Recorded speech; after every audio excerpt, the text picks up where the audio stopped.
Hello everyone, welcome to love with physics channel. तो इस competitive series के अंदर हम बात करने वाले रीडो प्रॉब्लम 1.17 के बारे में। बहुत ही सिंपल क्वेश्चन, बहुत इजी क्वेश्चन। फटाफट से डिस्कस करते हैं क्वेश्चन को। क्वेश्चन क्या बोल रहा है? From point A located on A highway, एक हाईवे पर कौन सा पॉइंट ए की बात हम कर रहे हैं। फिगर ये वाला बना हुआ है अपना, ये बुक में भी दिया हुआ है आपको। One has to get by the car as soon as possible to point B. हमें ए से लेके बी पर जाना है। हाईवे कैसे है? ऐसे और ऐसे। और यहाँ पर क्या है? खेत है। सब जो ये वाला एरिया है, जितना भी ये वाला जो भी एरिया दिख रहा है, यहाँ पर क्या है? फील्ड है, खेत है, कच्चा रास्ता है, हम ये बोल सकते हैं, राइट। और जो रोड है अपने वो ये वाला है, ए डी बी, राइट। अब हमें बोल रहा है ए से बी तक हमें पहुंचना है। अब हमें बोला गया कि जो बी डी ये डिस्टेंस है कितना है? एल। अच्छा, from the highway it is known that the car moves in the field.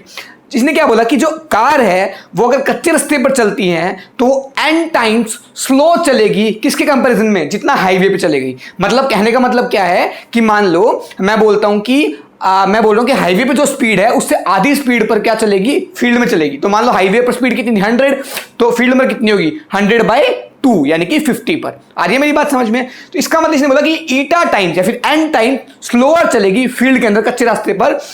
किसके कंपैरिजन में? हाईवे के कंपैरिजन में। हमें बोल रहा है at what distance from point D one must turn off to the highway. इसका मतलब क्या बोल रहा है कि डी से कितनी दूरी पर मैं क्या करूं? मैं कच्चे रास्ते से उतर जाऊं, ठीक है जी, मतलब हाईवे से उतर जाऊं और बी पर पहुंचूं, जिससे कि मेरे को टाइम कम से कम लगे, जल्दी से जल्दी पहुंचना है। तो मतलब मान लिया मैंने सी से उतरा ये कच्चे रास्ते पर एंड यहां पर आके मिल रहा है। कहने का मतलब ये कि मैंने माना कोई सी पॉइंट था, ठीक है जी, ए से सी तक तो चला हाईवे पर, सी से उतर के फील्ड में यानी कि कच्चे रास्ते में चला इस तरीके से एंड बी पर पहुंच गया। तो मान लेते ये पॉइंट ऐसा है जहां पर क्या लगा? उसको कम से कम टाइम लगा। अच्छा भाई, बहुत ही बढ़िया, बहुत ही उत्तम। तो let's suppose this is distance x. अब हमें यही फाइंड आउट करना है कि एक्स कितना है। अच्छा भाई, बहुत ही बढ़िया। अब आप सोचो, अगर if speed of car in field is equal to v, then speed of car on highway कितना होगा?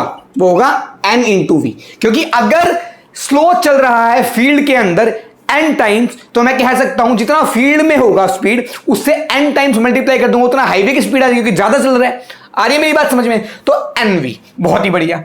अब अगर हमें स्पीड पता है तो मुझे क्या करना है? टाइम निकालना है। तो मुझे पता है स्पीड इज इक्वल टू कितना? डिस्टेंस अपॉन टाइम होता है, डिस्टेंस अपॉन टाइम। तो मैंने क्या किया? टाइम को इधर ले आया, स्पीड को इधर ले आया, तो टाइम मिलेगा मुझे। तो टाइम कितना लगा टोटल ए से सी तक? तो मैं लिखूंगा total time to reach B from A. तो वो कितना हुआ? वो हुआ T A C plus T C B. अब टी ए सी कितना है? वो है डिस्टेंस अपॉन स्पीड। डिस्टेंस कितना है? ए सी। मान लेते हैं डिस्टेंस कितना है आपके पास? कुछ भी, एडी लिख लिया हमने, ये डिस्टेंस एडी है। तो मैं टी ए सी को लिख सकता हूं बेटा डिस्टेंस किसका? ए सी का। यानी कि चलो डायरेक्ट लिख दो ए सी, ठीक है। ए सी को मैं ऐसे लिख देता हूं, ए सी को मैं लिख सकता हूं बेटा एडी माइनस एक्स। तो AD minus X upon speed. AC पर स्पीड कितनी होगी? हाईवे पर स्पीड कितनी है? n into V. बहुत ही बढ़िया। Plus T C B time B तक का। तो ये टाइम कितना होगा? ये डिस्टेंस कितना है? अंडर रूट ऑफ दिस का स्क्वायर प्लस दिस का स्क्वायर, क्योंकि ये कितना राइट एंगल ट्रायंगल बन रहा है। बहुत ही सुंदर। तो under root of L square plus X square by कितना? स्पीड कितनी है फील्ड के अंदर? v। ये आ गया टाइम, टोटल टाइम, राइट। ये टोटल टाइम आ गया। अब ये क्या दिख रहा है अपने को? जो टाइम जो है वो फंक्शन है किसका? एक्स का। तो अगर टाइम मुझे as a function of X मिल रहा है, बाकी सब तो कांस्टेंट है। एडी क्या है? वो तो कांस्टेंट है, फिक्स लेंथ है। एल भी फिक्स है, वी भी फिक्स है ना, एन भी फिक्स है। अपने को एक्स का फंक्शन मिल रहा है, एक्स ही निकालना था, तो time as a function of X मिल गया। अब हमें टाइम को क्या करना है? मिनिमम। तो we know that time is a function of x. So to find minimum time, we have to differentiate time with respect to x and put it equal to 0. Then we will find x. बहुत ही बढ़िया। तो देखो ध्यान से, क्या इसको थोड़ा सा रब कर देता हूं यहां से, जरूरत नहीं है। तो अगर मैं क्या करूं? dt by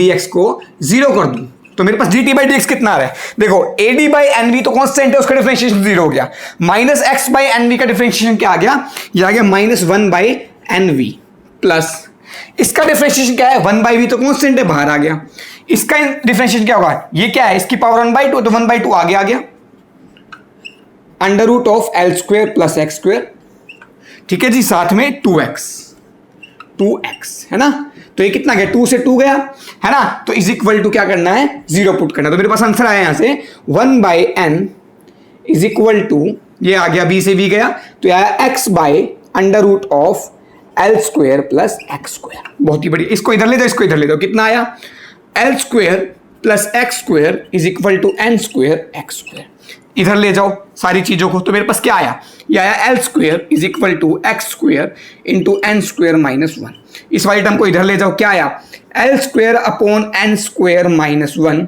का under root is equal to X, तो this is your final answer. बिल्कुल इजी सा क्वेश्चन, कोई ज्यादा माथा पच्ची नहीं, सिंपल। एसी में क्या था, स्पीड लिख ली, ठीक है, एसी की स्पीड और सीडी की स्पीड, सीबी की स्पीड में एक रिलेशन था एन टाइम्स वाला, ठीक है, एन टाइम्स स्लो ले लो, या फिर अगर मैं इसकी स्पीड वी मान रहा हूं तो ये कितना हो गया एन वी, क्योंकि हाईवे पे तेज चलेगी, तो मेरे पास इसकी स्पीड पता है, इसकी स्पीड पता है, एसी को मैंने लिख दिया एडी माइनस एक्स, ठीक है जी, तो मेरे पास डिस्टेंस आ गया एसी अपॉन स्पीड, तो यहां का टाइम मिल गया, तो सिमिलरली यहां का टाइम मिल गया, तो जो टाइम मिल रहा है वो किसका फंक्शन आ रहा है, एक्स का। अब मुझे टाइम को क्या करना है, मिनिमम, तो मैंने क्या किया, dt by D X is equal to 0 put किया, डिफरेंशिएट किया, अपनी इक्वेशन आई और x की वैल्यू मिल गई, तो यानी कि d से कितनी दूरी पर, इतनी दूरी पर क्या करना चाहिए उसको, हाईवे पर, हाईवे से नीचे उतर जाना चाहिए, जिसके कारण इस गिवन कंडीशन में उसको टाइम क्या लगेगा, मिनिमम लगेगा। आई होप आपको समझ में आया होगा, तो मिलते हैं अगली बार, तब तक के लिए बाय बाय, टेक केयर, अलविदा।